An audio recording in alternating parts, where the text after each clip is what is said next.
Karma is an unshakable law of the universe. It favors no one. Never rushes, nor delays, but arrives at the right time. Some people do good deeds but have yet to see their rewards, while others commit wrongful acts and still enjoy prosperity. This leads many to question, is karma real? But just like seeds planted in the soil, some sprout quickly, while others take time to grow. The law of karma operates in a similar way. No action, whether good or bad, ever disappears. It simply waits for the right conditions to bear fruit. Karma may be delayed, but it is never forgotten. Every action we take, whether good or bad, sets a cause into motion, and every cause will inevitably lead to an effect. Just as a farmer plants seeds and reaps what he sows, our lives are shaped by the actions, thoughts, and words we cultivate. Those who live with kindness, compassion, and integrity naturally attract peace and good fortune, while those who deceive, harm, or exploit others will ultimately face their consequences. The Buddha taught, do not think that your actions disappear, like shadows following the body. Karma never leaves you. The good you do will bless you, the harm you cause will find you. This teaching reminds us that karma is an unshakable law, unaffected by personal beliefs or desires. Even if one does not believe in karma, their actions will still bear fruit in due time. However, many people wonder why some individuals commit wrongdoings yet continue to enjoy success, while others live righteously but still face hardships. This can be explained by the different ways karma manifests. Some actions yield immediate results, like touching fire and instantly feeling the burn. Others take time to ripen, much like planting a tree and waiting for it to bear fruit. Some outcomes stem from past lives, appearing in this life as blessings or challenges. A dishonest businessman may continue to prosper temporarily due to past good karma, but once that merit runs out, his deceit will lead to downfall. On the other hand, a virtuous person facing difficulties may simply be clearing past negative karma, paving the way for a better future. The Buddha said, the fool thinks, I have escaped the consequences, but when his karma ripens, he cannot escape it any more than one who has fallen into a raging fire. This means that karma may take time, but it is inevitable. Just because someone has not yet faced their consequences does not mean they never will.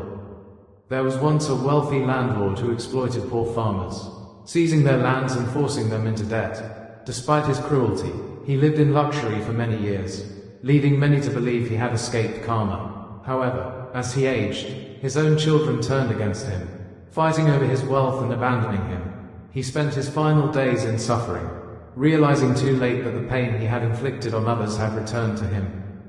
This story illustrates a crucial lesson. Karma does not need human intervention to function. Justice unfolds naturally in its own time. No one can buy, beg, or manipulate their way out of karma. Instead of fearing it, we should focus on living with integrity, sowing seeds of goodness today for a future of peace and blessings. Many people question why some are born into wealth and privilege while others face hardship from birth. Why do good people suffer, and why do wrongdoers seem to prosper?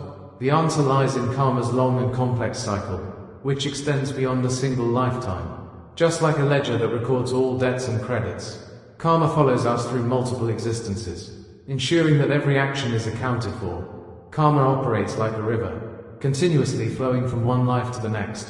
Some seeds we plant in one lifetime may not bear fruit until another. A person born into suffering may not have committed any wrongs in this life, but they may be carrying unresolved karma from past actions. Likewise, someone born into a wealthy family may be reaping the rewards of their past good deeds.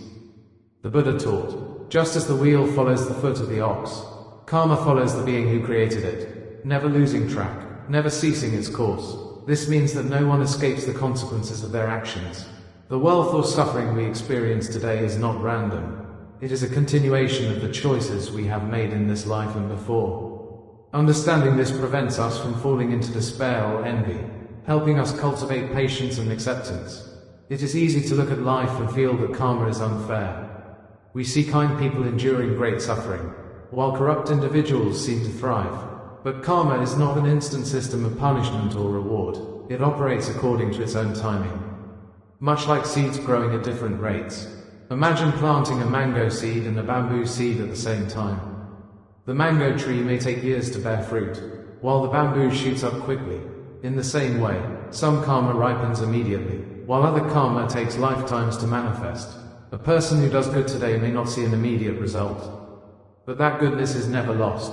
Likewise, a person who commits wrongs may not suffer the consequences right away, but that does not mean they are exempt. The Buddha taught, a person may enjoy the fruits of past good deeds while accumulating new bad karma. But when the good karma is spent, the bad karma will ripen, and they will suffer accordingly. This explains why we see people who seem to escape justice for a time. Their past good karma is still sustaining them, but once it runs out, they will face the full weight of their actions. The same applies to those who are currently suffering.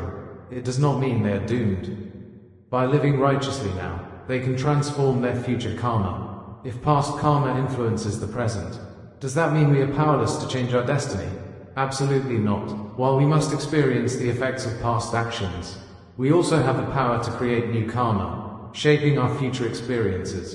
Doing good in the present can outweigh past negative karma. If we sincerely repent, make amends, and cultivate virtue, we can shift the direction of our life. Practicing patience and compassion prevents the creation of new negative karma. Instead of reacting with anger or revenge, responding with wisdom ensures that we do not continue cycles of suffering. Spiritual practice, such as meditation, chanting, and acts of kindness, can cleanse negative karma. The Buddha often emphasized the power of mindfulness and merit-making in purifying the mind and soul. A famous Buddhist story tells of a murderer named Angulimala who sought redemption. Despite his dark past, he sincerely repented, followed the Buddha's teachings, and transformed his life, although he still faced difficulties as a consequence of his previous actions. He found inner peace and was ultimately liberated from suffering. This teaches us that karma is not a fixed fate. It is a dynamic force that we can shape through our present actions. The key is to act wisely, cultivate goodness, and practice patience, knowing that what we sow today will determine our tomorrow. Many people believe that karma is an unchangeable fate, that once something is set into motion there is no way to alter the outcome. However, Buddhist teachings emphasize that while past karma influences our present, we are not powerless. Our present actions can shape and even transform our future karma. Understanding this empowers us to live consciously, making choices that lead to peace, happiness, and liberation from suffering. The first step in transforming karma is recognizing the patterns we have created. Often suffering arises because of unconscious habits such as anger, greed, attachment, or ignorance that we repeat over and over again. Without mindfulness, we continue these cycles, unknowingly reinforcing the same negative karma. The Buddha taught, a person who walks in darkness does not know they are lost. But once they recognize their path, they can choose to turn toward the light.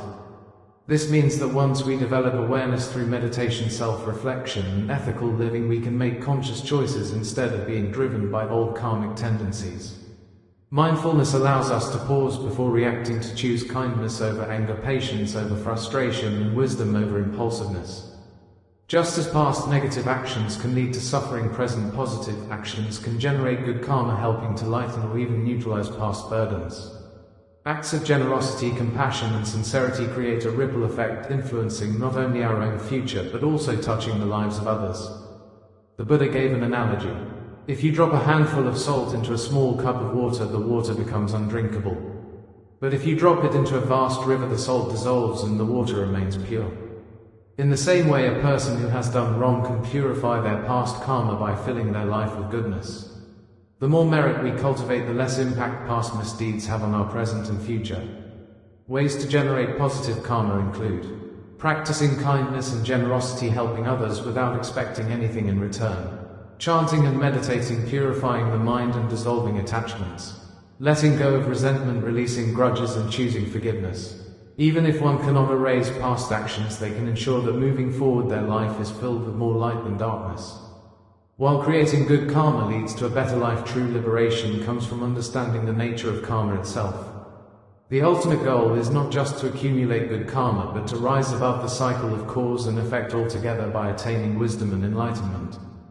The Buddha said, "As the lotus rises above muddy water unstained, so too can the wise rise above karma and suffering." When we deeply understand impermanence, non-attachment, and the true nature of self, we no longer cling to karma's results. A wise person accepts both joy and suffering with equanimity, knowing that all things are temporary. Instead of being bound by karma, they use each experience as a lesson, a stepping stone toward liberation. The key to breaking free from karma is not just doing good but cultivating wisdom. Understanding that nothing truly belongs to us, that all things arise and fade away according to conditions. When we stop clinging, we stop creating new attachments, and the cycle of karma gradually dissolves. Karma is not a punishment nor a predetermined destiny. It is simply the law of cause and effect, reflecting the energy we put into the world. While past karma influences our present, we are never trapped. Through mindfulness, good deeds, and wisdom, we can transform suffering into strength, mistakes into lessons, and life into a path of peace. If we plant seeds of anger, we will reap conflict. If we plant seeds of compassion, we will harvest happiness. The choice is always ours. What karma are you creating today? Karma is neither a punishment nor a fixed destiny, but rather the natural law of cause and effect. It reflects the energy we put into the world and the choices we make each day. While past karma shapes our present circumstances, we are never powerless. We hold the ability to transform our future through mindfulness, right action, and wisdom. The Buddha taught that just as a lotus rises from the mud unstained, we too can rise above our past mistakes and suffering by cultivating a pure heart and a wise mind. Every moment presents a new opportunity to create positive karma, to let go of attachments, and to walk a path of peace and enlightenment. If we plant seeds of anger, we will reap conflict. If we plant seeds of kindness and compassion, we will harvest happiness.